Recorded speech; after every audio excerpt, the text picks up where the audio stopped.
Charles, there's a symphony of noise going on here in New York City that... Of a noise? Yeah, I don't know. I've got a lot of active noise cancellation going on right now, so some of the construction sounds and various things are shielded from our precious audience, but we're back in the studio. Good to be here. I was trying to get a cover.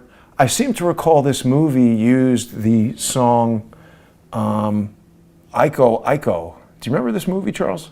No. Rain Man? You didn't? I don't think I saw it. I don't like movies about, mentally challenged people. Yeah.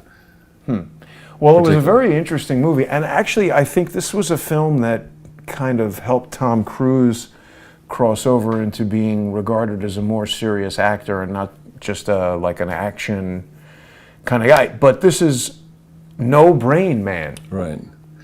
And I think we should question whether there's a brain cavity. I mean, this really, this is the kind of year. I mean, it's not even a year for Joe Biden as president. He's, as of today, I guess he's done 11 plus months. But how, if you were sitting there as a teacher and you were trying to design a report card for this guy that wouldn't make his parents cry unduly, I mean, what could you point to as something, as something he does a good job of? I mean, owns a vintage car. We've never seen a president take lids better than this guy.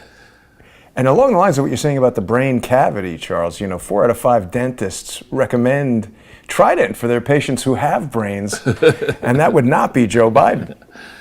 But it's just one of these things where, I mean, I'm just accustomed on stuff that I've never been involved in a PR thing. Maybe the GE thing got a lot of attention, and the Clinton Foundation thing in 2016 got a lot of attention, but not to the level of a presidential administration setting its priorities and, in theory, trying to get them across the line.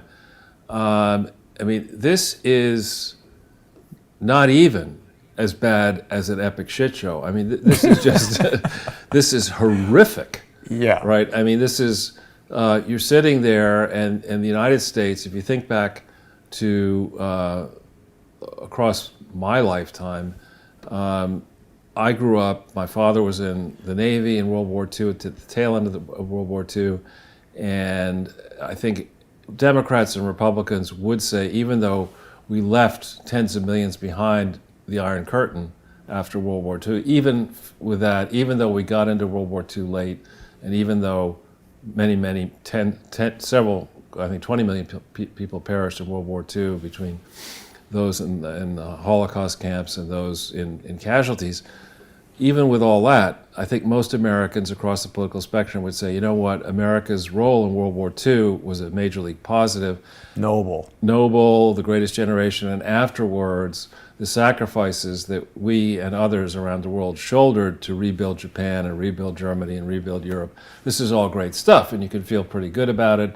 And indeed, when I first, as a young adult, was in Europe in 1976, in England, people still had a lot of good reservoir of good feeling for America, low at that point, 21 years after the war.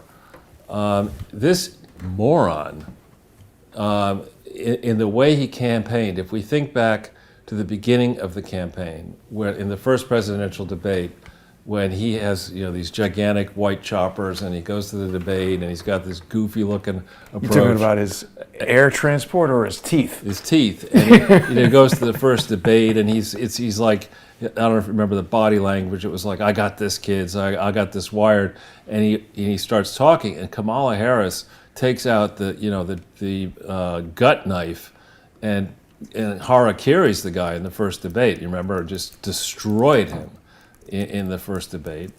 And there was even chatter about, is this guy going to drop out after the first debate, right? From there, and then I think that first debate was sometime in January.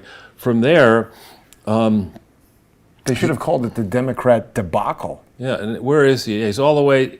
Is he? Please tell me he's not all the way to the right in this thing. He is. There he is. Yeah. All the way to the right. And look at these morons he was debating. I mean, to think that you're going to be bounced out of this place. You got Beto O'Rourke did a better job in this debate. The guy who looks like one of those balloons at the used car places with his hands all over the place.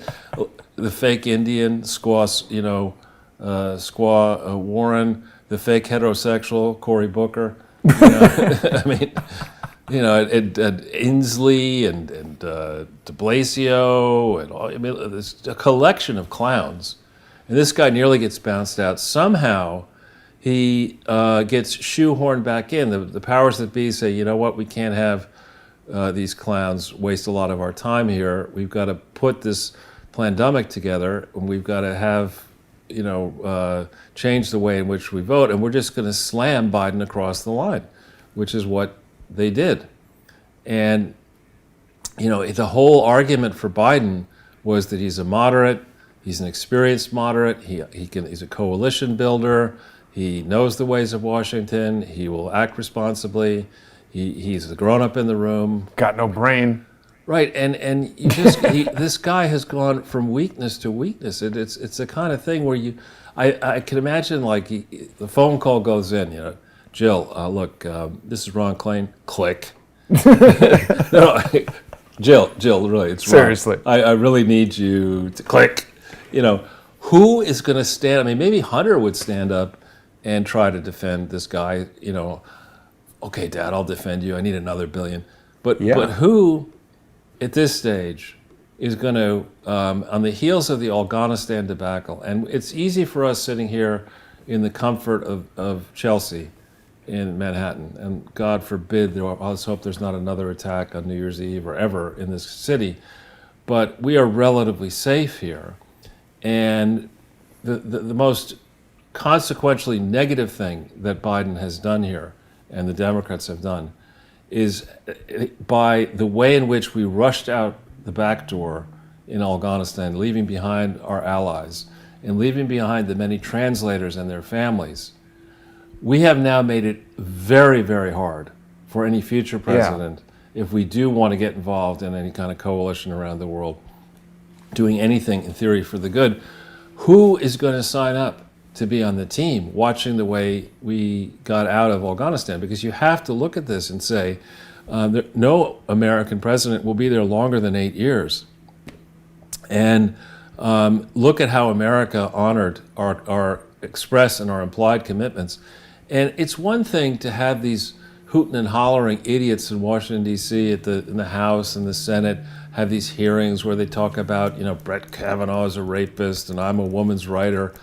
There are little girls being sold right now, this instant, for food in Kabul and elsewhere across Afghanistan and probably in Tripoli and in Libya and elsewhere. Little girls are being sold to 40, 50, 60-year-old men while these buffoons are sitting in mansions and flying private and yelling and screaming about what they would do or will do or might have done. And this is so much damage, I think, to America's stature, just speaking about Afghanistan. Then you now turn your attention to COVID and the latest on COVID. It's quite a... With this turnabout, we're supposed to follow the science.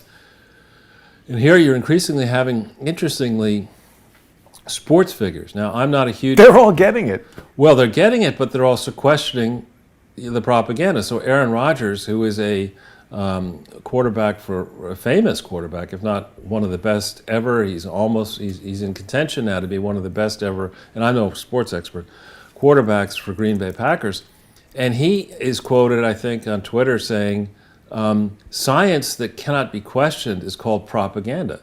And there he's absolutely right, because my father's a scientist. He's always questioning his own work, let alone other people's work. You have to. Yeah. That's the nature of science. You're always, you have a working proposition, you test it, you may think you have the answer, and then shit happens. And you have to rethink your working proposition. So here's... He slammed them, Charles. Later he'll rip somebody. Well, when Aaron Rodgers slams you, you want to be pretty concerned about your well-being, because he's not a small dude. I did see this, actually, and I didn't know what it was all about. Pat McAfee. Yeah. And again, this whole... from the very beginning, we've talked about this. My view is that if you have any kind of a medical condition that requires third-party input, that input should come from a medical doctor. It shouldn't come from some Karen walking down the street, or some homeless guy, or some Park Avenue lawyer, or some politician, or I don't care what any of those people have to say.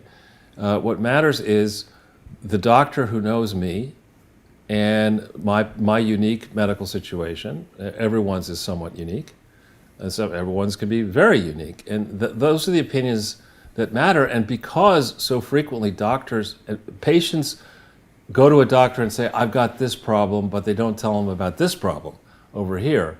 And the doctor, maybe the doctor should have tested and seen it, maybe the doctor had no reason to test and know it, but because there's so much uncertainty around that process, it's normally confidential. We've gone from that to, by March of 2020, suddenly everyone's health is everybody else's business. Right. And I think that's absolutely wrong.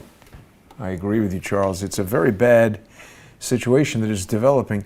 We've got a lot of material to share with everybody today, and we're going to focus on the legacy of corruption that actually got us to where we are right now with this no-brain man as the president. It's almost like waking up in a nightmare every single day.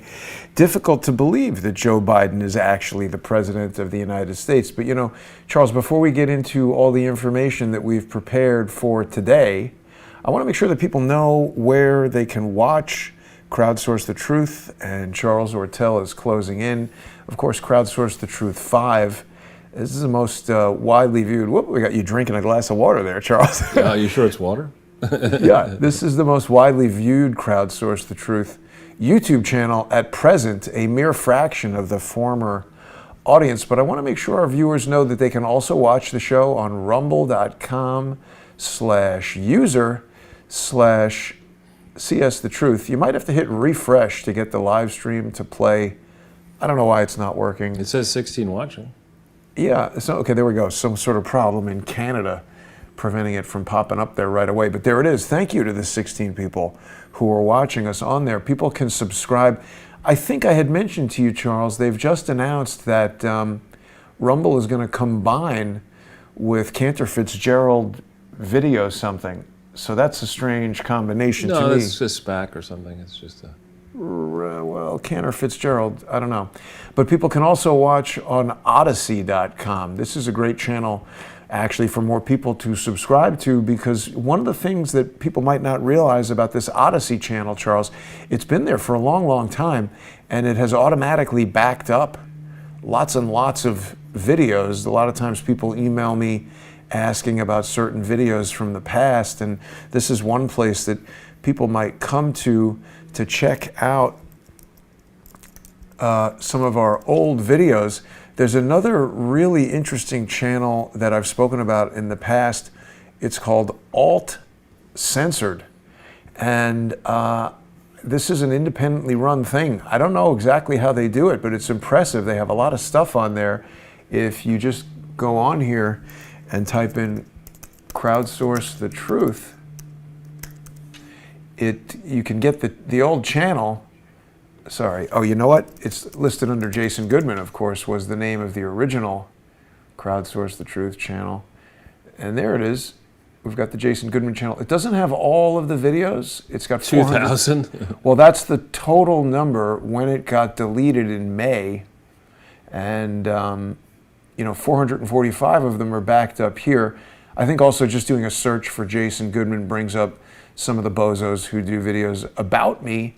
But this is a good way for people to find some of the older videos that are becoming difficult to find. And Charles, I think that social engineers want to get those videos off the internet, not only because they want to destroy Crowdsource the Truth and prevent me from earning a living by having sponsors on subscribestar.com/crowdsource the truth or patreon.com/crowdsource the truth. They also want to prevent researchers who maybe don't even know who I am or you are or who any of the other guests that I've had over the past 5 years, who might find some of this stuff and put information together in building kind of a broader investigation.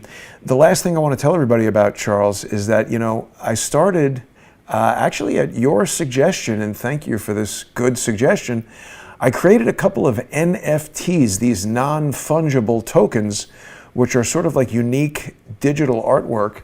I've only created 4 so far. This one, there's something about Hillary NFT. This was the very first parody movie poster image created for a Sunday with Charles episode, and I've signed it, and it's been registered on the Ethereum blockchain as a unique, one-of-a-kind thing. It was purchased by, somewhere on here it says who owns it. Here. Magjob. Yeah. Thank you, Mag Joss, for buying that. And that person is now the owner. So this, if you go to OpenSea.io, which is this website right here that is hosting these NFTs, people can look at the, just look for Crowdsource the Truth on OpenSea, and you can view these various NFTs. These other 4 are still available for sale. Green Regs and Scam, Charles, with a special green signature. And Ethereum is down, so if you are a cryptocurrency millionaire and you feel like NFTs are the wave of the future, this could be a good way for people to invest, earn money. Definitely, it is an option for helping crowdsource the truth. And Charles, I need all the help I can get. Don't we all? Yes. That's very good. Well, before we get into some of the text, I think a theme that we try to develop on the walk-around, and sometimes on the walk-arounds, I get distracted or you get distracted. I never get distracted. I go down a path that I don't quite bring it home. Here I want to just open by trying to bring it home. So we've had various and sundry people on the show and in life who will come to you and say, for this project, I don't really need a salary. I don't know capital gains or anything. I'm not chasing wealth. I just, my expenses just need to be covered and stuff like that. And I think my jet, this restaurant, right. 15 models who go everywhere right. I go. It's expenses. Right. And I think this, with presidents, if you go way back into time, I believe, I may have this wrong, but I believe that Lincoln's, we could check it, Lincoln's salary, Abraham Lincoln from 1861 through 5, I think was either $25,000 a year or 50. I may have it wrong. Seems like a lot back then. That was a tremendous amount of money. If we did that have it? Let's see here. It says his estate grew from 15,000. Yeah, 25,000 yearly salary as president. Okay, so 25,000 in 1860. Oh yeah, let's do that inflation calculator. Well, you can't easily do that. Is the problem? Why not? Because the basket of goods and services that you would buy in 1861, you can't buy in 18. And this only goes back to 1913. Why right. is that? That's got something to do with the central bank. There are many people who attempt to regularize what things cost in way back in time with what they cost today. You could try 1913 to the present, put in 25,000. 25,000. Yeah, I mean, there's this construction project. That's right. How much would that cost in 1913? Wow, 700,000. Yeah, but that's not even remotely close to being comparable. It doesn't go back that far. Nope. Yeah. Nan. Can I call your grandmother? Grandma, how much was 25 grand in 1865? But the way I do it in my research, and I've been doing this kind of research for a while, is you can go back and you can look in a certain place. What did a gallon of milk cost, or what did a loaf of bread cost, or what did stuff that are staple. What did an ounce of gold cost? Then and now, and you can try. But the challenge, it's a wild ass guess to equate it, but it's suffice it to say that Abraham Lincoln's salary in modern day terms is far greater. What's that? $15 for an ounce of gold in 1865. Right. So 15, and today we're at 1,800. So to take 1,800 divided by 15, if you can do that on the calculator, it's 130 or something, times 25. I mean, you're going to be up in the 1,800 divided by 15? Yeah.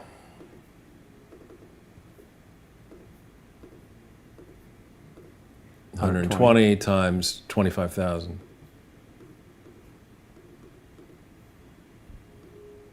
Woof. Okay, so 3 million. 3 million, right? And the president currently makes. Why don't they pay the president? Well, 5 that's million? my next point. So the issue is, I don't think. I mean, what we have now is we have a scenario, and we've had this for quite a long time, frankly. I think Bill Clinton, when he was president, had a salary of 200. That the salaries are so low, frankly, and the total compensation is so low compared to what. And I think that the best comparable, actually, for the president of the country should be average CEO pay for a good CEO. That, in today's terms, would probably be $20 million a year. And I'm talking here not about a celebrity CEO who hires a publicist and pretends to be a CEO and has somebody else do all of his work. I'm talking about her work. Somebody. How about an incentive-based payment package? Well, yeah, we could try something like like if you can control the budget and not take a bribe, we'll give you money, and otherwise you'll be thrown out on your ass. Right. So one basic thing that I think has happened for a long time is that instead of attracting people to run for the high office of president who really do want to serve and give back, what we've had in the last several presidents anyway are people who are just, mouth at trough, ready. The whole family is there, snoots all cleaned and ready to go. Do you include Trump in that? Well, people around Trump, I do actually. I mean, I think some of the Trump family members, extended family members, were all in for. I mean, what's his name? Jared Kushner's sister, I think, was in Hong Kong. Kushner himself has got this $3 billion fund. So I think all of that needs to be reorganized and rethought through. What is a reasonable compensation situation for all these presidents? And the reason for that is, in part, because the people who glom on and pay presidents after the fact are people who have a lot of business before the federal government. These include social media, these include corporate-owned media, these include the banks, the pharmaceuticals. All these people are the ones who are paying speech payments and off-market book deals and now Netflix deals and all this kind of stuff. And when Trump was president, you and I would be talking about it on air, you would wonder, well, why didn't Trump summon the Twitter people and the Facebook people and the Google people and say, listen, you've created this nice little game over here, whatever you want to call it, and yes, you could write the rules the way you want to write them, but guess what? You're in the United States of fucking America, and there's a Constitution, and that thing trumps, as it were, your user agreement or whatever you want to call, and you cannot shut down the president of the United States. You could shut down the president of any other country if you want, but we're an American situation here. You're an American corporation, regulated by the SEC, and you are not taking me off Twitter. Why didn't he do that? I don't know. It raises the question, it begs the question of who controls who.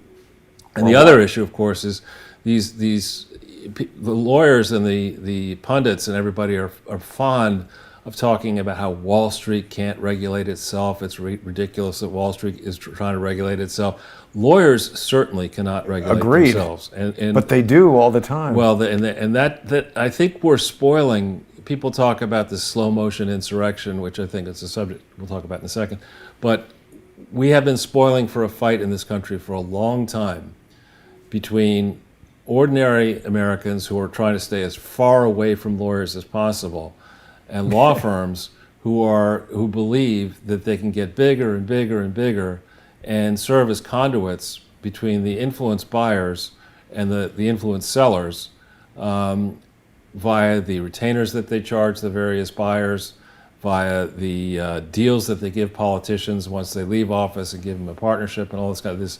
Eric Holder, for example, who was found in criminal contempt or in contempt of Congress, says he wears that as a badge of high honor, then goes to be a senior partner. They didn't do anything. Right. So in terms of looking at this long sweep of history from Reagan forward and presidential foundations, what I think we've seen here is a gigantic hiccup that when Nixon was turfed out, at the time he was turfed out, the standard was that his presidential papers were his personal property, actually, the way the law worked then. And so they changed that act in 1978, the Presidential Records Act, and it first operated with the Reagan presidency in 1981. with the presidential records of his presidency. And I would argue ever since then, the presidential libraries have not been properly organized, operated, or regulated. The president, your debacle with the ACU, people around the ACU are very intimately involved. There are actually two Reagan presidential libraries. There's two? Yeah, there's the one you visited. No, that was Nixon, wasn't it? You visited Nixon, but there's two. There's one out in Simi Valley, and there's a one that used to be the Michael Jackson Ranch, and there's a one, or maybe they're connected. But what does Michael Jackson have to do with Ronald Reagan? He had a big Reagan's place was in near Santa Barbara, his personal ranch. Oh, so I guess Michael Jackson lived there. Michael had his own place, but Neverland Ranch, yeah. There's the Reagan Library. That's the Simi Valley one, I think, right? Well, I don't know. Ronald Reagan Presidential Library. Well, there's Oh, look, he has a jet. Oh yeah, absolutely. What's that doing there? Just hanging out. I thought I'd take a nap. So the point is that I think it's either the Young Americans for Freedom or there's some charity that has a tie to the one of the Ronald Reagan presidential complexes. And then you move from that, of course, the H.W. Bush Foundation was not organized or operated lawfully as a public charity, in my opinion, and today is known as the George and Barbara Bush Foundation. So they go from being foundations that are supposed to house the presidential records of a presidency, a given person's presidency, and then over time they allow the people who are running these things to change. This is just a subsidiary of the main thing, the presidential centers. The main thing is called the George and Barbara Bush Foundation. And the same thing then happened with the Bill Clinton thing. It started out as the Bill Clinton Presidential Foundation. Then it migrates and becomes the Bill. It's not enough to now have it just be Bill and Hillary. It has to be Bill, Hillary, and the dynasty continues in Chelsea. Right. And then you move on to to George W.'s foundation, which we're going to talk about in a second, and then Barack's, which today is going to likely morph into the Barack and Michelle Obama Foundation. Donald Trump, we don't yet know what he's going to do, if he's going to want to have a foundation. And an idiot, Biden, already has multiple. He had the Beau Biden Cancer Charity that didn't seem to give much money out. He has the Biden. I thought he was going to cure cancer. I think he, or give all of his cancer. I'm not sure which, but he's closer to that. Yeah. But it's so this whole idea of saying to people, look, you're only going to have a salary of $400. Your expenses are completely covered. Plus, you get a $50,000 budget per year for incidental expenses, and you get to fly around on Air Force One and Marine One and hang out at Camp David. And we're not going to check too carefully. All you can eat. All you can eat and drink, and not too much smoking, but that you live like that, and then it's okay supposedly for your close family. In the case of the W. Bush and H.W. Bush and Clinton and Obama, it's okay for the family to then create something that is supposed to be a public charity. It's supposed to stand in the shoes of government. It's supposed to be nonpartisan. It cannot, in theory, be controlled by one family. But of course, most of these are heavily influenced by one family. And it's not supposed to support political campaigns. But of course, that's exactly what these people do. And no one seems to give a shit because the IRS is captured and the Department of Justice is captured. And it's as if the folks on both sides of both established parties say, well, listen, it's tough to raise money in these campaigns. We won't make an issue we the Democrats won't make an issue of Republican stuff if Republicans don't make an issue of Democrat stuff. And all of that has to end. It's connected to Southern Methodist University. Right. Which Why? is, well, because that's where they want it. And this is the George W. George W. Bush. He's got a lot of solar on the roof. Yeah, so the way the Presidential Libraries Act of 1986, as amended, is drafted, is that you can only, the National Archives can only accept a gift of an archive if it comes from certain types of entities. It can't come from an individual. It's got to come from a foundation, an educational institution, or I think a governmental entity. And this is as written, but of course, what we've learned with these creeps in D.C. is if you have an unwritten rule that statute be damned, we the insiders are just going to have waivers and do what the hell we want, and no one's going to make an issue of it because we've laid down our lives. I mean, 8 years as president. Think how we grade. Think how we aged. Oh, come on now. You know, I understand it. It's just rubbish. I think we're all aging much more under Joe Biden's presidency than he is. And by the way, Charles, Joe Biden gives new meaning to the term governmental. Mental case. Right. So, with that preamble, you know, the overarching question should be, why aren't we paying presidents more, frankly? Why aren't we adjusting all this? Well, I mean, the flip side of that question or the answer or whatever is that you could pay the guy $10 million and somebody will just go bribe him $100 million. Well, my point is that if the pool of candidates is a pool that understands that all they're going to make is $400,000 and maybe they get this or not, you get one pool of candidates who looks at this. If you were to say, you know, here's, I'm not saying we should go as far as Elon Musk paying himself hundreds of millions or billions of dollars. There's a lot of people who could probably live on $10 million pretty well. Right, but again, the challenges that this country faces right now are challenges that are clearly not going to be addressed positively by Joe Biden. I mean, this guy can't even, I mean, he can't put on his socks, you know, let alone figure out. I don't even think he's ordering that ice cream for himself. I know. I mean, I think probably his delivering dogs hate him as well. I mean, he's clearly not up to the task. And the problem with this, there are many problems with it, but one of the most obvious is that if you and I can see this and talk like this and have people listen around the world, imagine how many hostile parties see through this and say, you know what, America gets all wrapped up with New Year's Eve celebrations.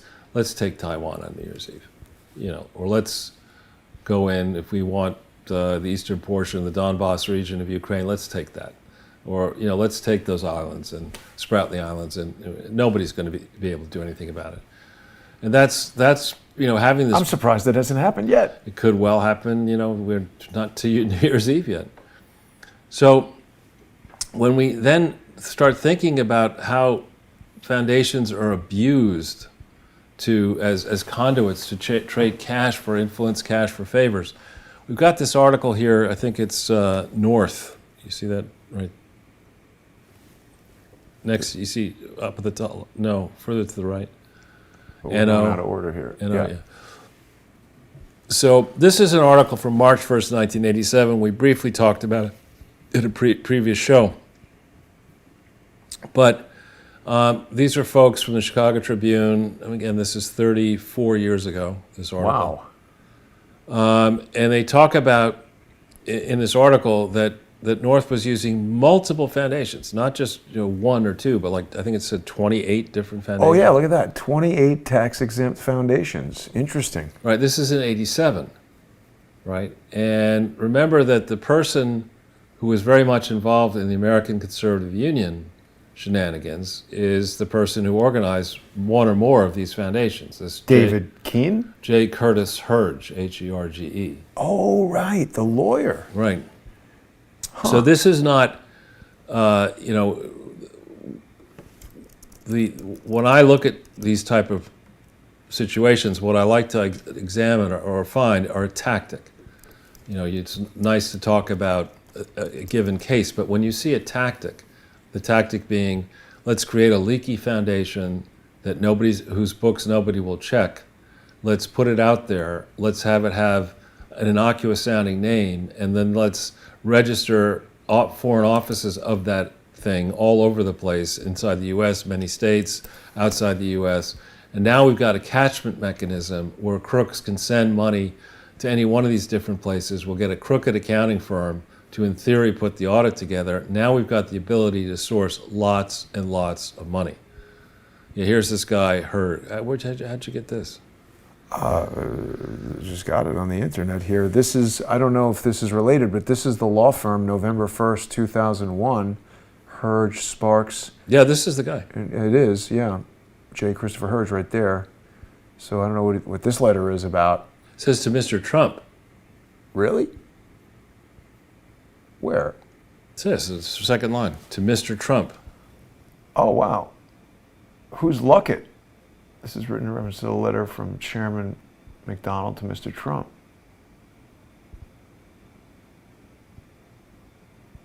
McLean, Virginia, facilitate the delivery of future correspondence. Our client is currently in the process of researching the actual cost of the reception, which was the subject of Chairman McDonald's letter. Is he representing Trump, Hurd? Well, I don't know. He's writing to Office of the General Counsel at the Federal Election Commission. Yeah, which letter was addressed to Mr. Trump in my care. Wow. So this dude. What a find, Charles. How did you find this? I just threw a dart. I looked up Hurd, I found his law firm, and then I looked up the law firm, and this was the first thing that. So Hurd represented Trump. Now this is curiouser and curious. That is interesting. Let's see that? Curtis Hurd, Trump supporter group, New York Post. Here's from 2000, from the Post, saying Trump supported group that fought Indian casino bid. It says the Middletown Times-Herald record. So, yeah, all right. So Hurd sets up a foundation, right? Roger Stone is involved in this. I don't like this. So this is something to do with Indian gambling. Hurd sets up a foundation, and here you have Donald Trump connected to the same guy who is connected to the Contras, is connected to the American Conservative Union, et cetera, et cetera. Very, very curious. And who's this? Yeah, Xenia Mucha. I've heard of him before, or her. Never heard of that person. But this is that whole thing where Trump is in the hearing where he says they don't look like Indians to me. But Charles, it seems like unless they've got you connected to some sort of criminal foundation, that's like the ante. But it's like, you've got to be connected to a criminal or foundation, you're not even, or you can't run for office. Playing, right? Yeah. Wow, that's an amazing find that Hurd represented Trump. Good find. Yeah, sometimes my unconventional style yields good results. But back to Oliver North. So Hurd created the. See, the question that I have about it, Charles, is that are there people who have been in the know about this tactic for a long, long time, and would this explain why Robert David Steele and now his wife are so upset that I'm pointing out that he's running an improperly organized 501c3? And is this also why the Emmys are so upset that I'm pointing out that they're doing things that don't seem to be complying with the laws that dictate tax-exempt corporations? Again, I think, we've talked about it in the past, that the for-profit world is a world where people inside a company, whether it's the owner or people trying to get a bonus or a raise, they all track very carefully what happened to the revenue. And if a client is given a $100,000 payment into your company and you're the lead interface to that client, you're not going to say, "Oh yeah, that money, it went missing." You're going to be that casual about it. On the other hand, if it's a charity and what you're trying to do is convince gullible people to send rivers of money towards the charity, and then you're all in on the game of at the top of the food chain stealing some of that river, then you might be very happy to get away with that. I found something else, Charles. What's that? So this is a document here called A Campaign to Defraud. And this is, according to the title, President Trump's apparent campaign to finance crimes. Apparent campaign finance crimes. Campaign finance crimes, cover-up, and conspiracy. Okay. Noah Bookbinder is a hard left dude. But our friend Curtis is here. It says in a letter that That's accompanied... the same matter. Okay. Yeah. All right. Well, yeah, you're right, it is. Yeah. But that's quite interesting. That is quite interesting. I wonder if they don't have lawyers who get associated with people to get them into deals that the lawyer tells them is okay, and the lawyer knows it's not okay, and somewhere down the road this is going to bite you on the ass. Right. I have to say, Charles, I have reason to believe one of my own lawyers turned against me, or was always against me, perhaps. That's not good. So it's interesting to see this type of thing. We don't know what that guy was up to. Well, this is what happens when there's no effective regulation. If lawyers know that even if they get in trouble, in quotes, they're never going to be punished. Correct. Then they act with impunity. Plus, they do. They know that if you run into a disagreement with your own lawyer, that you're still going to have to pay that bill. And if you then go running to a third lawyer or second lawyer, the second lawyer is going to say, well, wait a minute. Exactly. Right? So this is Oliver North. Right. So if we then move it a little bit forward, we've talked about this in the past, but this Clinton Foundation, the more I have poured over all my notes in the last 6 years of work, the more it's very clear to me that the folks, James Comey, Robert Mueller, Rat Rodenstein, the various and sundry people on the team, in theory, investigating this Clinton Foundation, their goal was never to bring the Clinton Foundation to justice. That's something that could have been accomplished in a week. After all, in the very beginning, when this investigation began in February of 2001, there was no construction project in Little Rock. There had never been an audit. There were 990s that were missing. There were 990s that were inaccurate. This is the kind of stuff that a real FBI in 2001 would shut it down in a minute if they had wanted to. So the mission was never in the beginning, I don't think, to do right by the people of this country and expose the Clintons for what they had been while Bill was there in the tail end of his presidency. It was merely, we had a mess. Bill was nearly impeached. We had files on Clinton going back to his college days, maybe beforehand, his trips around the former Soviet Union and Czech Republic when he was a Rhodes Scholar. We had a lot of dirt on the Clinton family. And a decision must have been taken back in that time frame by who's ever at the very, very high end of this food chain to say better to have Hillary Clinton thinking she might someday be president and all this dirt on the Clintons that we could bring down on them at any minute should she get in there, than to flush the stuff and flush the Clinton Foundation and basically, in doing so, give them a clean slate. Let's hold all this dirt in abeyance so we can throw it at them later. And this is just not correct. I mean, this is just not the way we should be running or attempting to run this country. And the problem with doing this, other than the obvious, is that you set a precedent for the next scumbags who come along and say, look, Bill got away with it. No shortage. So we're going to do the same thing at the W Foundation. Then we'll do the same thing, at the Obama Foundation. And if Trump wants to do it, we'll do the same thing. You can't, I suppose you could go down this track if we had no debt and we had a budget surplus and we hadn't just blown national treasure in Afghanistan and Iraq. Maybe you could say that we could do this. But, I mean, if you want to be a law and order society, you want to sell government debt at fair value, you want to protect your borders, you want to look your children and grandchildren in the eye, you can't let this shit go down. I think Joe Biden just wants to sniff the grandchildren, so he's not worried about that. Yeah, it's pathetic. So we turn then, but before we get there, we've got the NYS Charity Bureau. Yeah. Now, in my handy dandy bag of tricks here, I have the EIN. See if you punch in Clinton, Bush, Bush, Clinton, Katrina, what may come up. Perhaps it'll come up. Yeah, actually, we've searched for this before. Okay, let's hit that.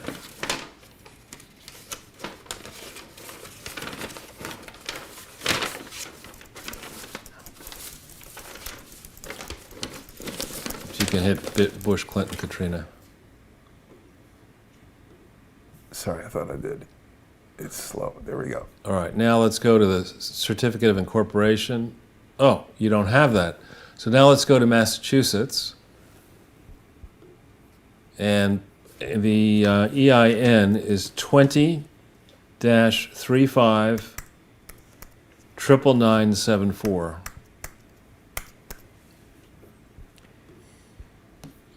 Okay, and then you hit here, and right there in articles, hit the first one, view. Okay, and it's down here, next to Fauci. Yeah. What's Christmas left Fauci. Okay, here we see that the articles were not filed until 6:41 on October 4th, 2005, right? And if we go down the page, in Article 3, we see it's at the sentence, the corporation is organized. Now, Jason, what does organized mean? Well, they've got some stuff from the Container Store, and all the office supplies are in the closet, and anybody who comes over, we're super organized. Right. It means that you signed articles of incorporation, and you have adopted bylaws, and you have conducted whatever additional organizational business the initial directors have decided should be carried out at a first meeting. So on October 4th, 2005, we're going to say that that's the soonest this thing might have been organized, right? And the definition is very general. It's exclusively for charitable, educational, and or religious purposes, but nothing in here about... I thought Obama was the first one to hit that religious thing. No, the Bushes are holy rollers. They are got they there like first. famously religious? W got there first. But this is a definition that would not meet the technical requirements of a public charity by October 4th, 2005. So, and remember, we've learned that a charity cannot be, quote, a formless aggregation. It can't be, Jason and Charles and Cocker Spaniel getting together and saying we're going to raise money for the Katrina Fund. I mean, you gotta have more than just an aspiration and a dream, and good intentions. You actually have to create an organization. It's got to be organized. It's got to exist. I like those King Charles Spaniels. Me too. Very good temperament on those catchy little name. dogs. Catchy name. Yeah. So we look at this, and here's evidence. It's not in New York where it should have been, and why that's important is in 2005, who was the junior senator from New York? Hillary. Hillary Spandex Clinton. That's exactly right. Spanx. Spandex, I think, not Spanx. Ugh. Spanx is the thing that holds all the fat in.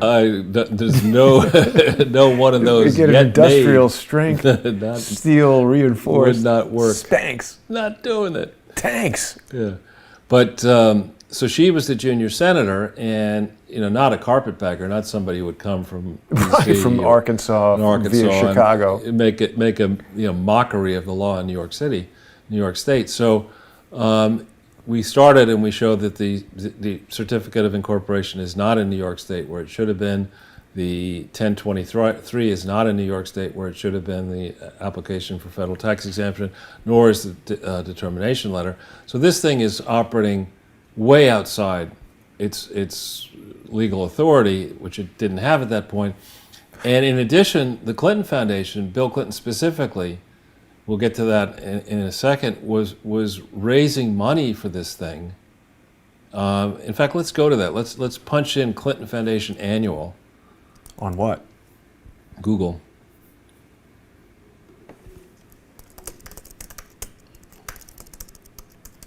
And let's look at, you just hit that and you'll get to This? About Us, frankly. Yeah, About Us.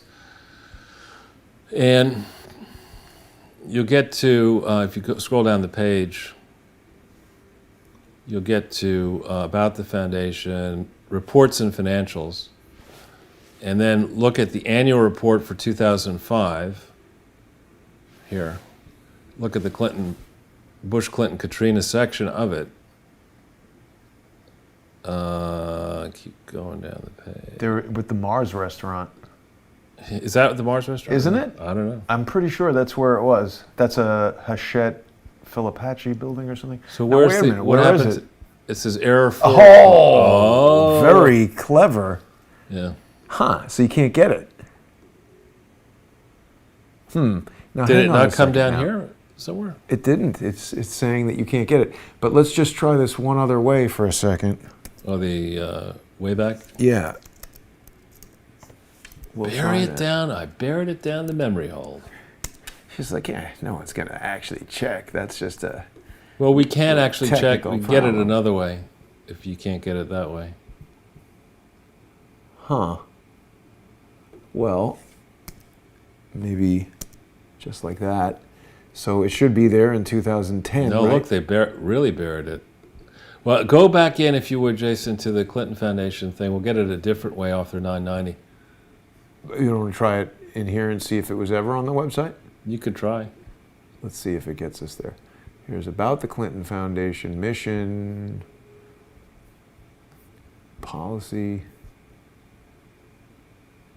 Do we see any No. reports? Here, annual and financial reports. Well, they were using Flash back in the day. Here we go. 2005. 5, annual report. That's what you want.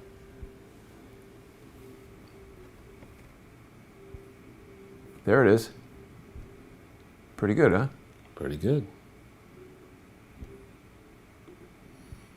Okay, yeah. Now let's go to the next page.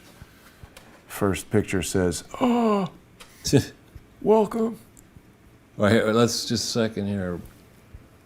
Bush Clinton Katrina Fund, page 17. Oh, 17. I guess it's not 33 pages long, so they had to go there. Page 17, I guess. Isn't it? It's this one here for some reason. It Huh. says 17. Oh, because it's going to be 17 of the printed book, but... So now, just look here. It says, in the aftermath of Hurricane Katrina, okay? Now that was, depending on how you look at it, it was August 28th or 9th, because what happened was that hurricane hit landfall, and then it went back out into the Gulf, and then it went back in. So the actual question as to when it hit is subject to interpretation. But shortly after the hurricane, this says, August 28th, let's use, what date was the thing incorporated? I don't remember. October 4th. That's the thing we just did. So October 4th is not shortly after the hurricane. President George W. Bush asked for all this stuff in the first month after the hurricane. So Jason, August 28th, what's 1 month to the end after the first hurricane? I think it would be September. September 28th. Is that before October 4th? It is, but it's close enough that I don't know that I would hammer them on that. No, that's not the way this works. You are absolutely supposed to set the organization up. You can't be raising money. You see what I'm saying? I see what you're saying. I thought you meant that they, right, okay, yeah, no. So this is, they're saying in this document here, the fund collected 42,000 online donations alone. $42,000. $42,000 or no, separate donations. Now, okay, so every one of 28 million. approximately 128 million from 50 states and 30.9 million from foreign countries. Now, I've done extensive reporting that shows that this is rubbish. What do you mean? That this math can't be correct. And the point is, if you're going to say that you collected 42,000 online donations, the E in email stands for evidence. There is evidence of each one of those donations. Right. And as a suspicion, there are call it, let's say, adults, at least 200 million adults in 2005, just in America. And it's often the school children. 2005 was far enough along with the internet that people would have been tugging at their parents and saying, hey, mommy, daddy, let's give them $5 or $20 or $100. So my guess is I call bullshit on this, and I would guess that there was more than 42,000 online donations. And more than 30.9 million from all these foreign countries. And this stuff is definitely not reflected. This level of increase of revenue is not reflected in the books and records that are published, the 990, the audit for the clip. Right. Yeah, and there you go. How many higher educational institutions got money, Jason? 33. Interesting. Yeah. I mean, if you had 30 million, why not just give it to 30? Or and 20. Everybody gets a million. Yeah. Wow. Right? So this is something in an annual report that, of course, is down the memory hole in the main Clinton Foundation site, but Jason, the sleuth, magnificent extraordinaire, managed to pull it back. But let's go in, and there's some other evidence. So October 4th is the day the articles were set up. If we go to the now let's hit this 997.5. This is the bylaws. Hit the view, please, and you'll have it down here. Now, remember I said that something isn't organized until bylaws are adopted. Can anyone in this room tell me when the bylaws were adopted? I am the only other person in the room, and I cannot. Yes, you can. Look more closely at this thing. November 4th, 2005. Is that after August 28th?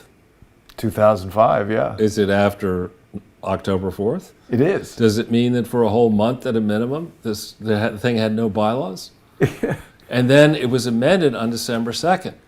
So again, to me, if we were serious as a country about being prepared to help people in the event of natural disasters and emergencies, what we would do is you get that crazy, rabid squaw, Senator Warren, and you get, Lauren Boebert, on the other side, or you get, people on the right, people on the left, whatever, together. You can say, look, here's our Poindexter over here, our Poindexter scientist, who will tell you that over the last 100 years, on average in this country, we've had 14 hurricanes per year, or whatever the number is. We've had X cyclones, we've had Y earthquakes, we've had Z forest fires.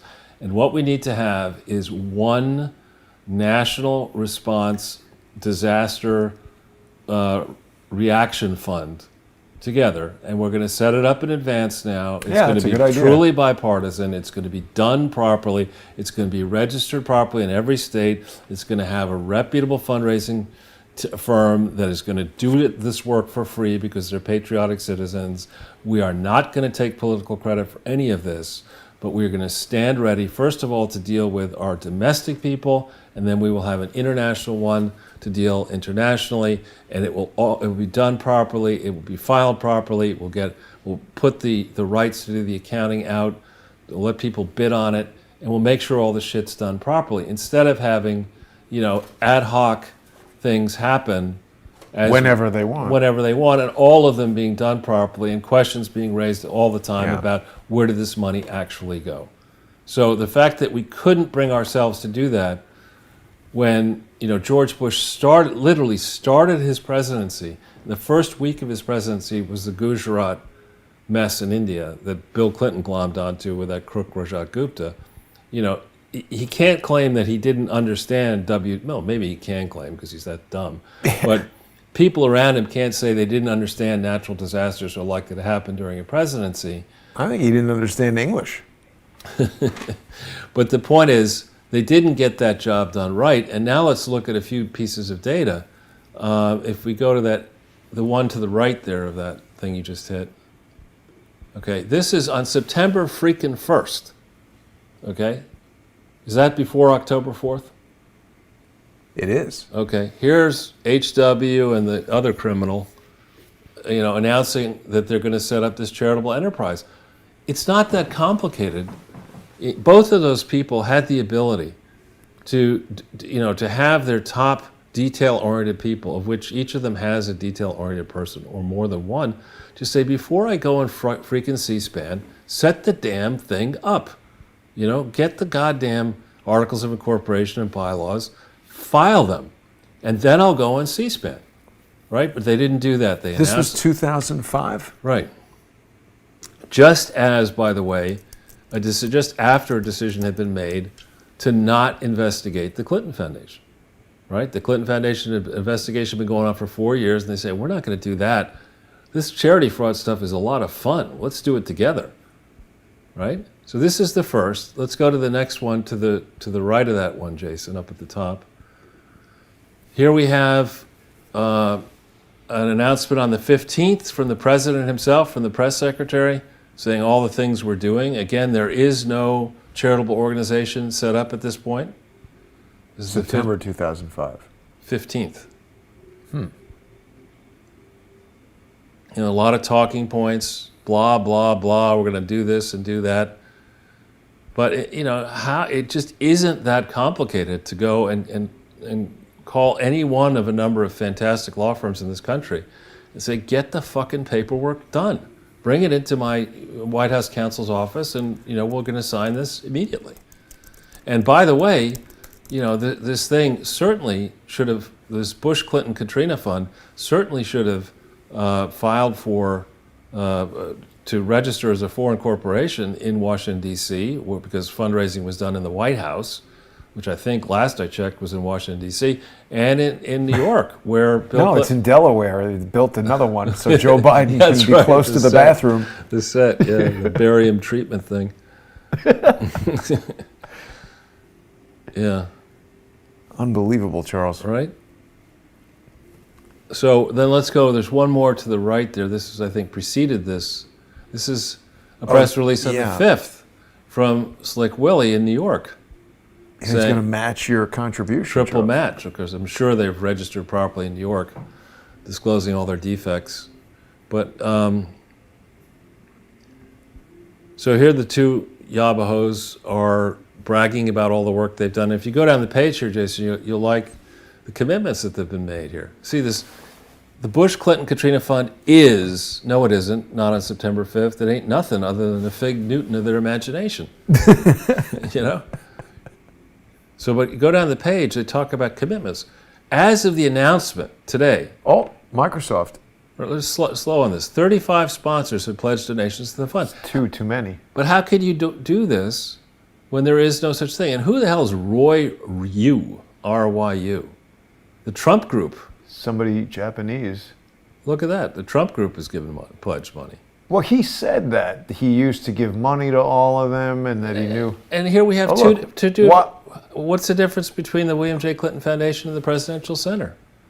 Is it too? They think it's too. Oh, look at this. Yeah. Yeah. So I mean, it's all the criminals.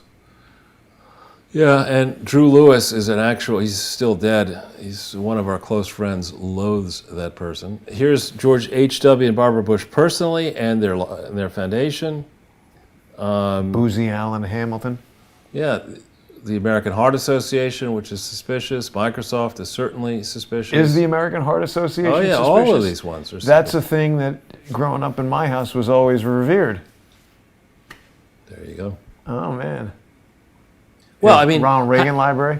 Didn't you ever ask your dad? I mean, maybe you couldn't do this. I mean, this whole idea of saying that here is I don't know what like a coffee cake, with sugar and syrup on it and walnuts and whatever, but it's heart healthy according to the American Heart Association. No, I don't think. No, they have all these. You'll see these things on television. Heart healthy according to the Chef Boyardee, dog chow, whatever. Chef Boyardee SpaghettiOs. Heart healthy. So, so this thing is, we're now in 2005. The W is safely across the line. He's been reelected. He's deeply in now, all in with this. We're not done yet. We want to go back into the New York City thing, New York State, to the left, yeah. And so they're all deeply dirtied up. They've given the Clintons a pass on the Clinton Foundation. They're now enmeshed in this stupid-ass, really, I think, corrupt Bush-Clinton-Katrina fund. And we will, in time, go charity by charity through the supposed recipients of grants from this fund. We've done a little bit of it in the past. Many of them were not in existence. There's something interesting I'm thinking of, Charles, because I agree this is a template, a pattern. When I first interacted with Robert David Steele, he was promoting his 501c3 and a thing called Unrig. And the idea was if you gave money to it, he was giving you a certificate with your name on it and it was signed or whatever. And even after I got my money back, when I realized he was a fraudster, he was adamant about sending me that certificate, and then the certificate was used as, evidence in his lawsuit that I'm participating in this thing. And I think that's part of the play. They want the target to be involved in some transaction so they can say, hey, this guy's part of this too. Only Robert David Steele is extremely stupid, even in death, putative death, and he didn't quite do it right. These guys, I think, are better at tricking people than Robert David Steele, but being smarter than Robert David Steele is like 0 times 1,000. So I think there is a pattern here, Charles, and it goes all the way on down the line. Well, let's go into New York State, and let's take a quick look at a few things. Let's see if, for the hell of it, we haven't done this one. Let's put in 760345781. No, you're going to have to put it, that's not there, Jason. Oops.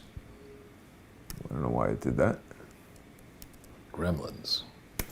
0345781. Let's see what they call this sucker, if anything. Yeah, this is the George and Barbara Bush Foundation. This used to be called, and let's see what's on file in New York for the George and Barbara Bush Foundation. The Aleister Crowley Foundation. They have, the first registration is in 2002. This thing was set up in 1995. So they did file, it would look like. But you can't download it. Right. But if you hit accountant report for the hell of it down here, let's see, this is the accountant report. Let's see what they called this thing back then. Yeah, here's the George Bush Presidential Library Foundation. Oh, wow.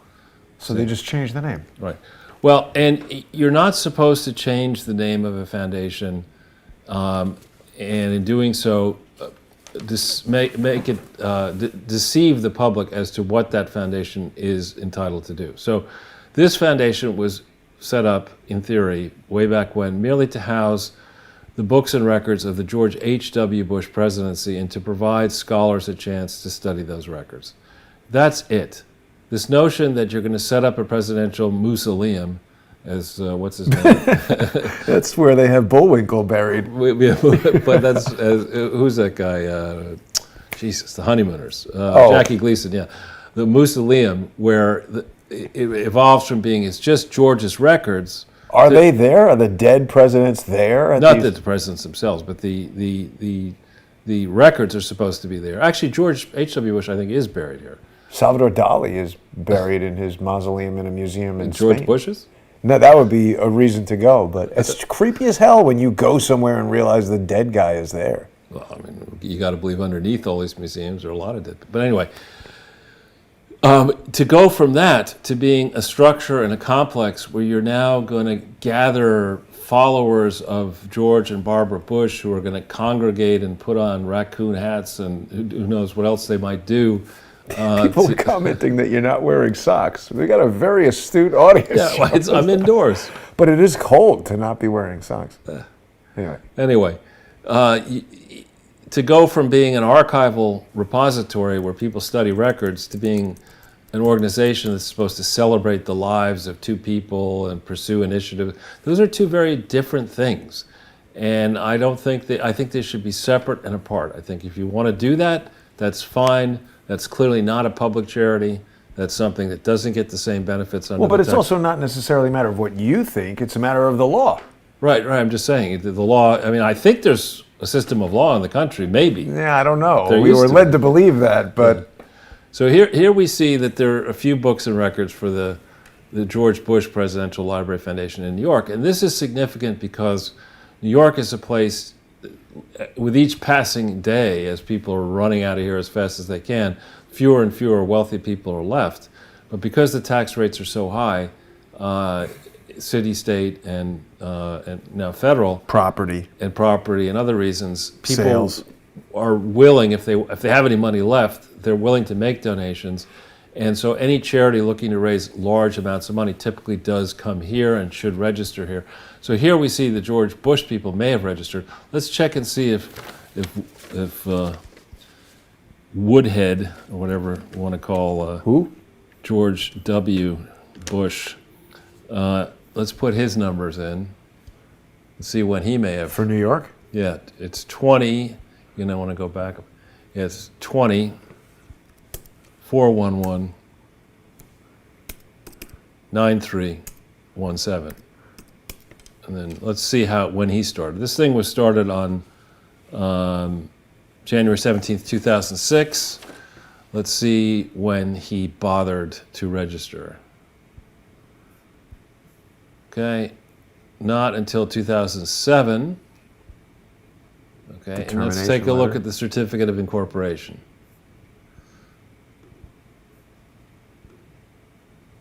Okay. That's a big seal. And notice this is George W. Bush Presidential Library Foundation. That's a different name already. It's a different entity. Huh. This is the Sons. No, but when we looked at it, it said just the George W. Bush Foundation. They amended it later. But let's look. It talks about the purpose of this thing. If you go further down the page. Okay, here. The purposes are to endow a presidential archival depository. Okay, you can do that. And it says to house and preserve books, blah, blah, blah, of President George W. Bush, as well as other objects or materials. That does not fall under the definition. So this little I thing is incorrect. So to maintain a fund or funds of real or personal property and use those exclusively for charitable, religious, scientific, literary, or educational, again, that's beyond the purview of a presidential archive. Well, also the notion that anything scientific or educational would have anything to do with George W. Bush is the most ridiculous thing I've heard all week. Yeah, and to engage in any lawful activity for which nonprofit corporations may be organized under the laws of the state of Texas. See, this is a definition that's far broader than would apply to a presidential archives repository that might qualify as a 501c3, 170b1a6 presidential archive. So this is defective, and has never been amended to correct the defects in this section. So if we then go further down the page, we see... Now, wait a minute. Somebody says there is a 45-year-old George Prescott Bush who's working on getting into politics. Yeah, that's another one, yeah. Sounds very bad. You said he's been around for a while, yeah. George P. Bush. Scroll down, you said? Yeah, and we'll see who signed it. I think, here are the initial directors. Don Evans, who is a political... Marvin, who is a brother, and Craig, who is George W. Bush's business partner in the Texas Rangers. So these are fine people, perhaps with the exception of one of them who shall remain nameless. But they certainly, each of them, are disqualified from serving as directors of a public charity in the sense that they're so intertwined with the Bush family. Donald Evans, politically and personally, Marvin, brother, Craig Stapleton, brother-in-law, and also business partner. I mean, if you wanted to come up with people who might be in a omerta mafia-style club, that's a good way to do it. But if you want to have, and this... Oh, remember her. Yeah, Terry Lacey, who is, I'm sure, a fine woman, interesting handwriting. Well, it looks very like high school, do you want to go on a date? I will go. I will go to the prom with you. What is that? Yeah. But Terry Lacey, if we go into open corporates again and put her name in there, Terri, there's like hundreds of things that she's on, right? Yeah, I think we didn't have the chance last time to go through page by page, but people will see in open corporates that this person is basically the legal advisor for a top internal family advisor. And look at all the things, 96 different things that she's involved with. Not all of these are Bush-related, but many of them are. She's on the George and Barbara Bush Foundation. She's the CEO. Yeah. That seems like that would take all your time, being the CEO of something, doesn't it? I don't know. I mean, George W. Depends CEO how hard. Of the country. Yeah, they're not really trying. Yeah. She's the agent. I mean, this woman's all over the place. Hardest working woman in show business. But the point is, she's only the manager of her own law firm in Louisiana. Yeah. But the point here is that many of these relationships should have been disclosed in the application for seeking tax exemption for the Barbara Bush Foundation. Let's hit 2 and see what else we find. The George H.W. one and the... She's She's the a George governing person for the double insulation company. Right. It's good if you're cold. Now, to be fair, when you get involved as a lawyer for multiple families with assets, there are going to be multiple corporations that own assets of family members. And so, and in the energy business in particular, what you want to do typically is you hold your assets in many different corporate forms so that if one or more... What is River Glen? I have no idea. I feel like I've heard of that before. Meridian Energy? You know, and she's involved, it would seem, with many different foundations. So all of this, you know, when you say that you got somebody who's doing all this work for you, and there's the questions in the 1023, does this person have any material relationships we ought to know about? Maybe these are all client things that have nothing to do with the Bush family, but maybe some of them do have something to do with the Bush family. And I hope that's not Christopher Wray's family there. MF Ray Investments. Well, and here we go.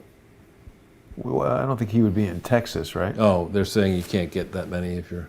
We have to buy something? Yeah.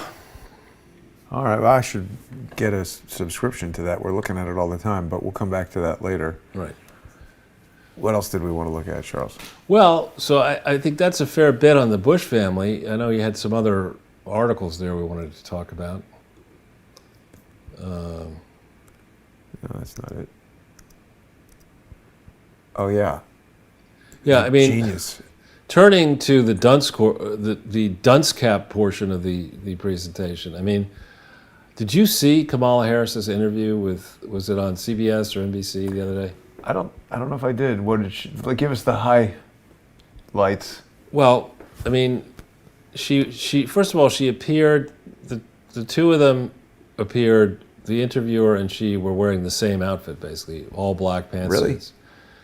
And the interviewer was trying to give some tough questions to the vice president and was saying, gee, Madam Vice President, you know, what would you say are some of your signature accomplishments in your historic role as America's first female vice president, first African-American vice president?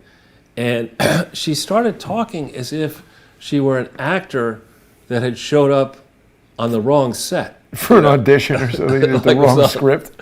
You know, she said, well, you know, one of the things I'm particularly proudest of is that we're working every day. There are 40 million children who are on school buses inhaling diesel fumes, and we're doing our best to make sure that won't happen. I'm like, how does the vice president have anything to do with that?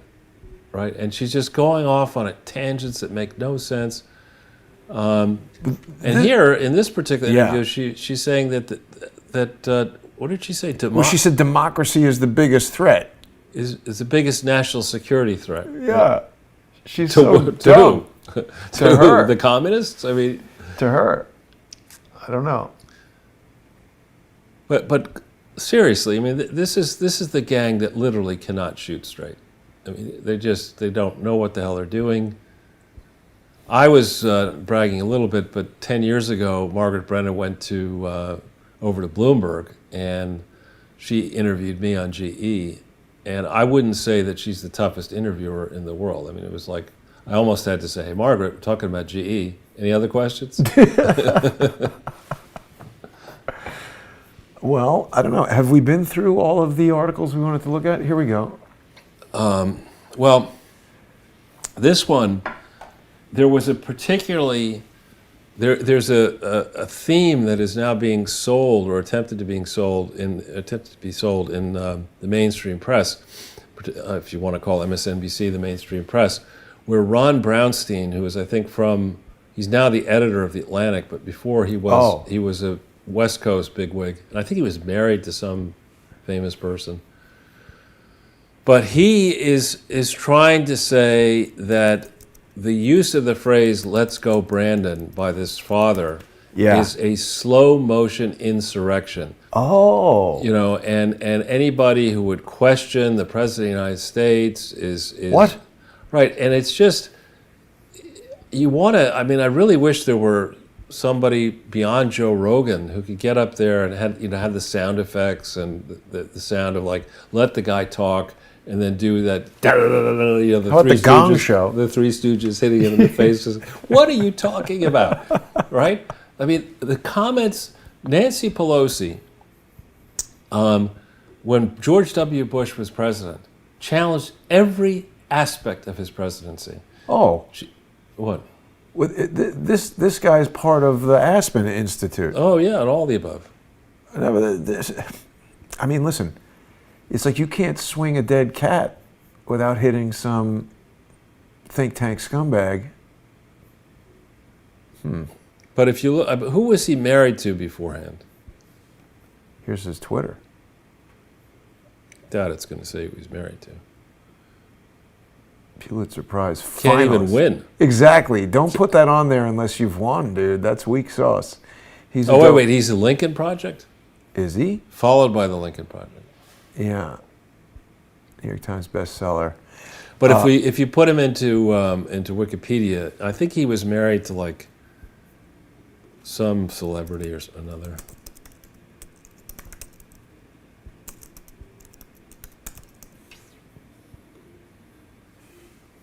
Personal life. This is a snarky photo for Wikipedia, but he's been Nina married Easton? twice. No. Nina Easton. I don't know who that is. Eileen. I don't know who either of these people are. Well, hit Nina Easton. Former director of communications for John McCain. Sydney. But let's see. Nina Easton, who is she? Author, journalist, TV commentator, an entrepreneur, and film producer. She co-founded Sellers Easton Media, a private client storytelling service, chronicles the legacies and impact of leaders in business. But the way, I mean, the amount of airtime that this idiot Brownstein's been getting, selling the notion that some guy who I actually think that was an epic troll, guy calling in. Absolutely. And they're trying, after the fact, the mainstream was trying to say, well, he's actually pro-Biden, and then he went on Bannon. No, he's not. He went on Bannon and he said, I'm certainly not pro-Biden. Right. I mean, the funniest thing about it is, whoa, wait a minute. There's a Let's Go Brandon store, and that's the phone number. Is that really? I don't know if we need to have, whatever. People can Yeah, look at this. On NPR, man who said, let's go Brandon to Biden, says he was only joking. No way. Well, of course he was joking. I mean, the whole No, thing but he is a didn't joke. mean it is the essence there. No, he meant it. Now, here is the Let's Go Brandon store. They have a website.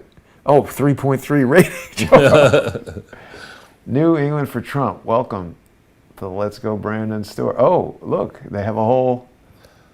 Get all your New Year's Eve That's presents great. there, Massachusetts location. Grill and chill. I sort of want to go there. I have to figure out how far away that is. It's not far. Visit the Let's Go Brandon store. That's pretty funny, Charles. Definitely. Wow. But I mean, the best thing about it is that Joe Biden said, yeah, I agree. Are you calling from Oregon? It's like, dude, are you calling from friggin' Mars? Get Elon Musk on the phone. You should be on Mars. Yeah. I don't know what you can buy from that Let's Go Brandon let's look. store. But, well, It says shop online. Just hit shop online. oh yeah. Yeah. Well, hats and shirts and things. LGB USA. That's funny. Pin. I bet you this place is doing excellent business. Get a face mask. Yeah, FJB. Wow. I mean, these are all the same people who nobody said anything when Kathy, what's her name, had a bloody Trump head, and Madonna said she wanted to blow up the thing, and Well, what about that was all De Niro? fine. What about De Niro? Yeah, he said he was going to punch him. I mean, I thought if you even remotely threaten the president, the Secret Service. Remember that guy, Howie? Pizza Howie? Yeah. Who went and was heckling. He claimed that the Secret Service came to his house and interviewed him, and Clinton wasn't even the president at that time. Right. No. So, I mean, I don't know. Let's go, Brandon. I fully support. Yeah, and this whole idea, they'll say, it's an insult to the office of the president. No, it's not. We've got plenty of time for the office of the president. I just don't think Joe Biden should be in it. Right. And I think on a daily basis. I mean, what's with it, Jason? Why is Joe Biden doing all these appearances from a fake White House set? I mean, the only thing that I can think of, Charles, is that he has a frequent and immediate need for some sort of intervention that cannot be easily done at the real White House. Like if you have a hospital facility of some kind, maybe, I don't know. What, they don't want to interview him on the toilet, you mean? I mean, if he has some condition where they can make him seem remotely, Alive? present, yeah, for like short periods of time, by maybe like put him in a hyperbaric chamber and inject him with, gallons of stuff, but there's a danger that any moment he might just completely shit his pants or whatever might go wrong. They may have built some special facility that looks like the White House but can accommodate like a 1 minute to surgery or 1 minute to whatever. That's the only reason I can think of. Why would you do that? That's like, Charles, if I told you, you know what, Charles? There have been so many sponsors for Crowdsource the Truth that in 2022 we're going to have a new studio. And imagine I take you over to Brooklyn. It's like, Charles, we're building a sound stage here, everything. And you walk in and I've reconstructed exactly this. What would be the point? Getting me into Brooklyn. I mean, that's Something not I more won't do. convenient, it's just totally stupid. But Yeah, it's really, I mean, to me, I really wish, and let's, if we can, I don't want to get in trouble with, the Twitter, the YouTube gods people. here. But it is stunning, the news that's come out in the last several hours here, the zero hedge thing about the PCR test. right. The idea that you had to go into quarantine for 10 days. And then they changed it to 5. Yeah, How is that? What is that all about? Well, how is that at all congruent with, it's the worst COVID ever, but now you can take less than half the time or something like that? Didn't it used to be 2 weeks? It was 10 days now. This is the inventor of mRNA bounced off Twitter. This is it. Here, look. CDC drops post-isolation PCR tests because they can remain positive up to 12 weeks. What does that mean? It means for the past 21 months, people sat home for extra days and weeks because their test came back with an irrelevant positive, according to this. So what is this from? This is here. Just hit this. This is from the CDC. I don't like how they constantly are taking you into this loop. Like, just take me to the damn original thing. It's on Free Republic, I'm pretty sure. Ugh. Well, let's here. Okay, ABC News. CDC guidelines don't require testing at the end of isolation because PCR tests can stay positive for up to 12 weeks. It doesn't really make a lot of sense. I don't know who Yossi... Gestetner. I don't know who that is. You better be smart. The test came back with an irrelevant positive. We didn't know this 6, 12, 18 months ago, really. Are we following the science here? Yeah. There we go. This is it. Okay? This is a CDC thing, right? Well, it's a CDC After logo. December 31, 2021. Lab alert. This is Laboratory Outreach Communication Services. Individuals performing COVID-19. It does look like it's from Laboratory Alert. After December 31st, 2021, CDC will withdraw the request to the U.S. Food and Drug Administration for emergency use authorization of the COVID-19 novel coronavirus real-time PCR diagnostic panel. The assay, they put the ass in assay, Charles. It first introduced in February 2020 for the detection of SARS-CoV-2 only. CDC is providing this advance notice for clinical laboratories to have adequate time to select and implement one of the many FDA-authorized alternatives. Oh, I know. I'm glad. Let's stay on this for a second. So the reason I wanted to get into this is to close on this Bill Steiger thing. and as Psaki would say, to circle back and talk about the HIV/AIDS debacle. Now, in the very beginning, when we were first introduced to Fauci and Birx and the team, I just grimaced on TV because I heard them, Trump allowing the people to brag about this is the same team that did such great work with HIV and AIDS. Now, again, I am not a medical person and I'm not giving medical advice, but I am a numbers person and somebody who enjoys trying to solve complex problems.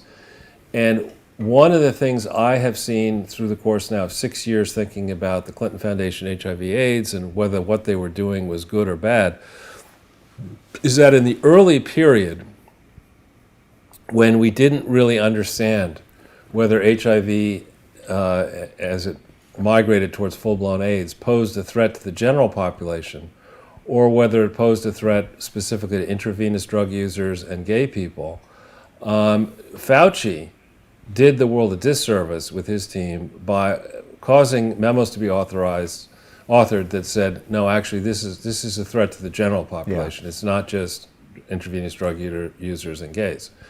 And that's not true, I don't think. That's not what the data shows. And early on, of course, to gain support for providing the massive amounts of aid that had to be provided, you needed to have test results. You needed to test people for HIV.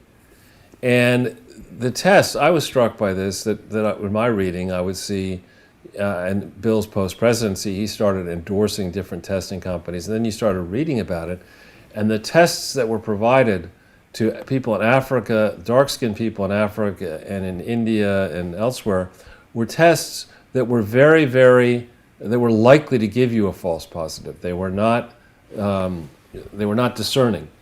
And so you think about this, and if you're in the slightest bit cynical about corruption, about what might happen, and you've got done any traveling outside the United States of America, and you've seen when we talk about poverty, I'll walk out the front door now down to my home, and I'll be besieged along the way by various people requests. Every one of them will be overweight. Every one of them will be well dressed. Every one will be most of them will be smoking, and have jewelry, and this and that. You, however, go into West Africa, Central Saharan Africa, these countries where today, even now, it's horrifically poor people. These are people who may not have clothes at all. They look like a skeleton. Yeah, they don't have clothes, they have scars, they have this. You look at somebody, you think the person is 17. I'm sorry, you think the person is 50 and they're actually 20. Wow. Because they've been living so weathered and aged for a long, right? And so the notion that you're going to test for these diseases using tests that are not discerning in an environment where the corrupt people who run these countries, our country and the recipient countries, are all in for getting a large amount of aid shipped towards them, ideally towards their Swiss bank accounts. And you're going to let that same group write memos to itself and cover themselves in glory saying, yeah, we've done a good job fighting HIV and AIDS. It's just bullshit. Yeah. And that is, in my view, and in a very simplistic way, Fauci's entire career and Birx's entire career. And Birx, by the way, is connected to the Bush Foundation as well. I think PEPFAR had something to do with Bush. He started it, didn't PEPFAR, quote, his people conceived it. But so turning to this fellow Steiger, William Steiger, who today is, he's the chief of staff to the USAID. Now his father... Well, that's CIA. His father, Jason, William Steiger Sr., well, how do you think his father distinguished himself? I don't know. He was a conservative congressman who gave Dick Cheney his first job in government. Oh, not good. Yeah. So this Bill Steiger today is in his 50s probably, but in the book about Bill's post-presidency called Man of the World by Joe Conason, he talks about this idiot Bill Steiger and how he was. There. He earned a PhD in Latin American history, which is fine. And it's not easy to get a summa cum laude in history, so he's not stupid, I don't think. But who cares about this? But, well, the point is, I don't see any health qualifications here. I see Right. Latin America, I see Right. history. Like this I is just- such an obscure, you know, like what are you doing with that PhD? That's great, but why are you the chief of staff of USAID, and why'd you have anything to do with the Global Fund, and Right. why'd you have anything to do with being UN Global AIDS Coordinator? And so Conason writes dismissively of this Bill Steiger back in the 2003-4 timeframe when the PEPFAR thing was coming together. The Conason has this gift of writing, and I say that actually he's a good writer, of making anything that the Clintons and liberals want to do is sainted and noble. And here's this evil Bill Steiger who doesn't know what he's doing, making it impossible for the noble Ira Magaziner to go and provide Ramboxy tainted and adulterated drugs to kill people around the world. And Steiger's frustrating this. But the point here is that this whole, Magaziner was a Rhodes Scholar. He has no medical training, and I think there's a big difference in my mind, rightly or wrongly, between somebody who has gone through the drill of being pre-med, which is not easy at a good school, or at any school. Yeah. To get to be pre-med and graduate with a high grade point average, and then get into a good medical school, go through all that. A lot of people who do it get to medical school, a number of them, and say, you know what, this isn't for me. I'd rather be something else. But actually make it through medical school, and then you have the post, whatever you have to do for a couple of years, Internship and and residency specialty and whatever. Those people I'll listen to. Medical people, practitioners who've handled many patients, who've had patients come to them presenting what seems to be a complex situation, and they fix it, and then they do that 100 times, and then out of the 100 times, 11 of them turn out to be wrong, or whatever the math is, and they learn from that, and they say, you know what, I may be freaking smart and highly experienced, but I'm humble because I understand that we don't really know everything here. On the other hand, you take Fauci, and who has no frontline medical experience, practical, right? And he's sitting there saying this thing comes along, instead of saying, I'm a little bit uncomfortable to be out here today in March of 2020 because my job for the last 40 years has been to anticipate what might happen, and we don't have a plan, even though I'm in charge of coming up with a plan. So I'd like to answer your question. He didn't do any of that. It's like, no, you want to go on a Tinder date? That's fine, no problem. What about when Joe Biden was just like, whoa, there's no plan. Peace out. Yeah, that's another one. And Fauci was like, that don't go on a plane. Me, actually, I could tell the story. I forget the guy's name, but at Yale, when I went there, and actually this guy, what's his name, Strobe Talbot, was in the same program. So after World War II, what happened at Yale, there was a program instituted called the Scholar of the House program, and that was for people who, returning from the war, had had practical life experience, who in their senior year wanted, rather than to go to more classes, could come up with a special project and would be exempted from classes, and instead of getting 8 credits, they would get 10 credits for the work that they were doing. And it was meant to be the equivalent of getting a master's or higher level stuff. And out of the 1,300 kids in each class, between 12 and 15 were selected for that program. So I was one of those people who was selected my senior year. And there was a guy in my class who had, most of us were like scatterbrains, and we hadn't thought it through properly, and we didn't know how much work. This guy was great, Jonathan Spence, actually. He's dead. Yeah, he's still dead. But there was this one guy in my class whose project was, back in 1977-78, was a century of blacks at Yale. And 78, you think that means back to 1878, he had found evidence of black people way before, we got rid of segregation and in 63 and 5 and all that. He had evidence of, in theory, people, scholars and the like, going through undergraduate and going through, going through the whole program. And he would go, we would have bi-weekly meetings over the course of all this period, where a subset of us would have to present the status of our work and how we were doing.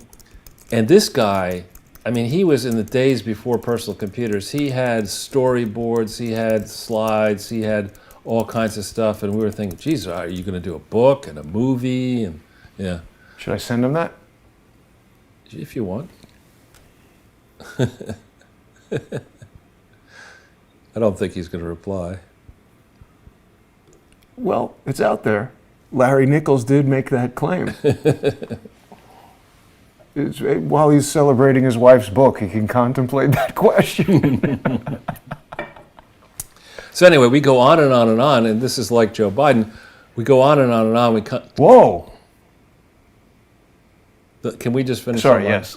So we're going on and on and on about, going towards graduation, and it's now 4 weeks before graduation, 1978.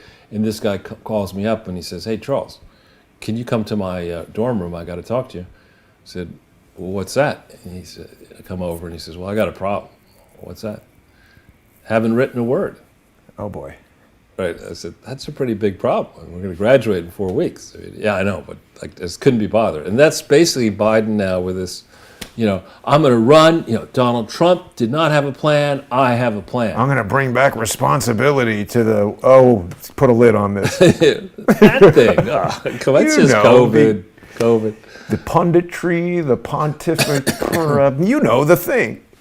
Got to work on this dog. Commander over here. He needs my help. Come on, man. The dog is smarter than him. That's right. Make the dog the president. I know, we should. President Dog. President Dog. Yeah.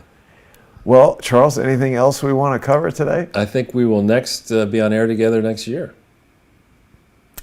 All right. Friday is New Year's Eve. All day long. Well, I'll tell you, Charles, there's a lot to close in on. People who've complained about the speed at which it's happening, they're not closing in any faster. And I mean, you keep uncovering new information. This strange connection between Hervé Villachet, or whatever that guy's name is, Jay Herge, and Trump. Herge, yeah. We got to look into that some more. I noticed in the comments there are a lot of people who are very dissatisfied with the former president, and he's very much behind the vaccine. I don't understand that at all.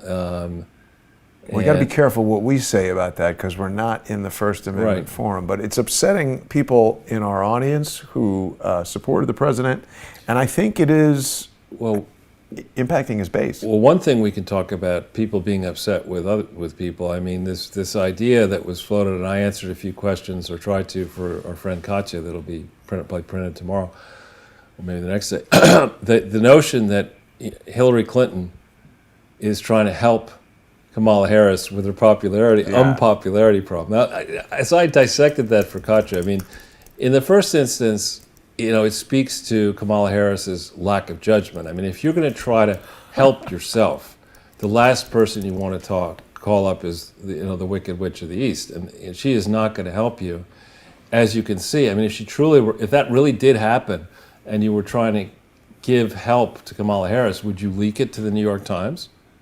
No, you're right. She's just trying to probably throw salt on Kamala Harris. Yeah, not just salt, acid. She turned to Hillary Clinton for advice. I mean, I really need to speak to a professional loser. That's Somebody who really knows what it's like to be hated. Right. Call Hillary. That's right. Who are you going to call? Ballbuster, not Ghostbuster. And Hillary probably said, "I'm going to read to you what I would have said if I weren't such a bitch." Oh, we're now... You know what's funny, Charles? It's like we've got this Spider-Man movie where he's entering into the multiverse with all these alternate Spider-Mans and alternate villains. Perhaps Hillary Clinton had a similar problem and entered the multiverse where she actually won the presidency in an alternate universe. And she's going to read you the just back from the White House, Kamala. But it's just, what a dysfunctional group. I mean, where is Kamala Harris right now? Who cares? Right. Where is she? I don't know. Well, I don't know. I saw that Joe Biden went to the beach or something, which, I mean, how much does that cost? There's like 60 people at the beach just looking at him. He's wearing a mask at the beach. I mean, and he went down. First, he goes to. I mean, he was supposed to be in Puerto Rico. The truth is, he was supposed to be on vacation because he's working so hard. But so he goes to his one mansion at Rehoboth Beach, and then tires of that. So now he's moved to the other mansion at Wilmington. And what does he do? He's busy not fixing the border. He's busy not focused on COVID. He's busy not building back better. He's busy. What's he doing? Ice cream? I guess. And, meanwhile, I'm sure you won't notice this at Whole Foods, but at my supermarket, they have the National Enquirer and the Globe. And there are all these news stories saying massive new Biden bombshells coming, corruption here and there. Actually, the National Enquirer in 2016 had me in it a few times, and they were absolutely No, wait, they're thorough. saying what, though? That something... With the corruption scandal involving the Biden family, there's new stuff coming, supposedly. Well, let's see what they say. Twisted photo. How do we get It could be the Globe. Oh. No, it's the Enquirer, I think, actually. Does Biden have dementia? Do they have the Enquirer online? Well, today is Wednesday. Today is, it should be on. Caught up in another cocaine scandal. Joe Biden and the cocaine. That's October 23rd, 2014. Perhaps they were off. I don't know what to tell you, Charles. This is the Enquirer. Maybe if we just click on this.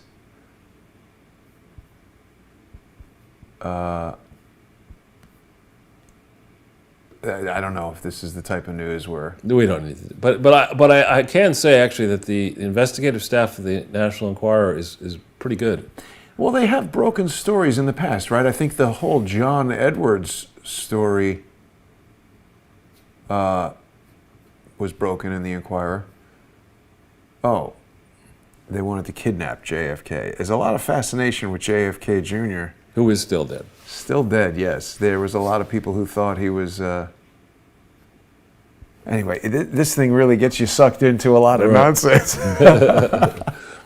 But with that, Charles, I think we've basically covered it for today. I want to thank viewers who are sponsoring the show and make the sponsor exclusive segments possible. As a matter of fact, you were talking about Bill Clinton and the Rhodes Scholarship and all that. Tonight's show with Lee Stranahan, High Dive, we're going to focus on Cecil Rhodes and what he was all about and the formation of the Rhodes Scholarship and why. It's another one of these things that people think has a lot of credibility, but it's actually extremely dangerous. So don't miss that tonight. Sponsor exclusive on subscribestar.com/crowdsource the truth and patreon.com/crowdsource the truth. So I don't know, Charles, Sunday maybe, what should we do? Walk around and evaluate how 2022 feels? Yeah. What's left of What's New York left City? of New York in 2022? Well, we'll see what the weather is like, and we'll see everybody before then. Thanks for tuning in. Have a great evening. I'll see everybody later on High Dive with Lee Stranahan.